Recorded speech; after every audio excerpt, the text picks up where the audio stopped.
ഇതൊരു ഗവൺമെന്റ് സ്കൂളിൽ 5ാം ക്ലാസ്സിൽ പഠിക്കുന്ന ഒരു കുട്ടിയുടെ കഥയാണ്. ഈ കുട്ടി ഒരു ദിവസം സ്കൂൾ വിട്ട് നേരെ അമ്മയുടെ അടുത്തേക്ക് വന്നിട്ട് പറയുകയാണ്, അമ്മ നാളെ എനിക്ക് എന്തായാലും ബ്രെഡ് സ്കൂളിലേക്ക് കൊണ്ടുപോകണം, ബ്രെഡും ജാമും കൊണ്ടുപോകണം. അപ്പൊ അമ്മ അത് തിരുത്തി കൊടുക്കുകയാണ്. കാരണം സ്കൂളിലെ റൂൾ അനുസരിച്ചിട്ട് ഇതുപോലുള്ള ഫുഡ് ടിഫിനിൽ കൊണ്ടുപോകാൻ പാടില്ല, അല്ലെങ്കിൽ അവിടെ നിന്ന് തന്നെ ഭക്ഷണം കഴിക്കണം. അപ്പൊ ഈ കുട്ടി പറഞ്ഞു, അല്ല അമ്മേ, ഇന്ന് വേറൊരു കുട്ടി ഇതുപോലെ ബ്രെഡും ജാമും കൊണ്ടുവന്നിരുന്നു. അവൻ മറ്റെല്ലാ ഫ്രണ്ട്സിനും ഇത് കൊടുത്തു, എനിക്ക് മാത്രം തന്നില്ല. അതുകൊണ്ട് നാളെ എനിക്ക് ബ്രെഡും ജാമും കൊണ്ടുപോകണം.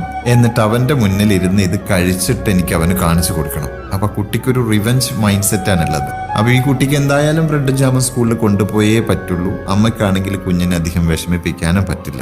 അതുകൊണ്ട് അമ്മ എന്താ ചെയ്തെന്നറിയോ? അതായത് അന്നത്തെ ദിവസം തനിക്ക് ബ്രെഡും ജാമും തരാതിരുന്ന ക്ലാസ്മേറ്റിന്റെ മുന്നിൽ പോയിട്ട് തിന്ന് കാണിച്ച് പ്രതികാരം ചെയ്യാൻ വേണ്ടിയിട്ട് എനിക്ക് നാളത്തേക്ക് ബ്രെഡും ജാമും സെറ്റ് ചെയ്ത് തരണം എന്ന് അമ്മയോട് ശാഠ്യം പിടിക്കുകയാണ്.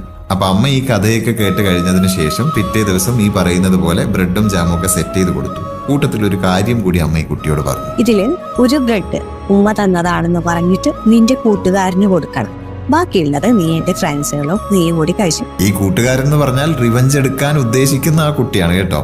അങ്ങനെ ഇതും പറഞ്ഞ് സമ്മതിപ്പിച്ചിട്ടാണ് അമ്മ കുട്ടിയെ സ്കൂളിലേക്ക് അയക്കുന്നത്. അങ്ങനെ വൈകുന്നേരം കുട്ടി തിരിച്ച് വീട്ടിലേക്ക് വരുന്നത് ഭയങ്കര സന്തോഷത്തോടു കൂടിയാണ്. അതിന് കാരണം എന്താന്ന് ചോദിച്ചപ്പോഴും ഓടി വന്ന് കെട്ടിപ്പിടിച്ചിട്ട് ആ കുട്ടി പറയുണ്ടായി, ഞാൻ ഇന്ന് അവന് ബ്രെഡ് കൊടുത്തു. അവൻ ബ്രെഡ് കൊടുത്തപ്പോൾ അവൻ എന്നോട് താങ്ക് യു പറഞ്ഞു. കാരണം ആ കുട്ടീനെ ടിഫിൻ എടുക്കാൻ മറന്നിട്ടാണ് വന്നിട്ടുള്ളത്. ഇവൻ കൊണ്ടുപോയ ബ്രെഡ് കൊടുത്തപ്പോൾ അവന് സന്തോഷമായി. അതായത് അവിടെ ആ ഒരു റിവഞ്ച് ഒക്കെ മാറിയിട്ട് ഹാപ്പിനെസ് വന്നു. അതിനേക്കാളൊക്കെ പുറമെ ആ ചെറിയ പ്രായത്തിലുള്ള കുട്ടികളിൽ ഷെയർ ചെയ്യപ്പെടുന്ന സൗഹൃദത്തിന്റെ ബ്യൂട്ടി തിരിച്ചറിഞ്ഞു. ശരിക്കും ആ അമ്മക്കൊരു സല്യൂട്ട് കൊടുക്കാൻ തോന്നുന്നില്ലേ? ഒരുപക്ഷെ ഞാനായിരിക്കും അതിലത്തെ ഉമ്മ. ഇതുകൂടി കേട്ടപ്പോഴാണ് ഈ കഥ നിങ്ങളോട് പറയാൻ ഞാൻ തീരുമാനിച്ചത്. അല്ലെങ്കിലും മക്കളുടെ മനസ്സിൽ നന്മ നിറക്കാൻ അമ്മയോളം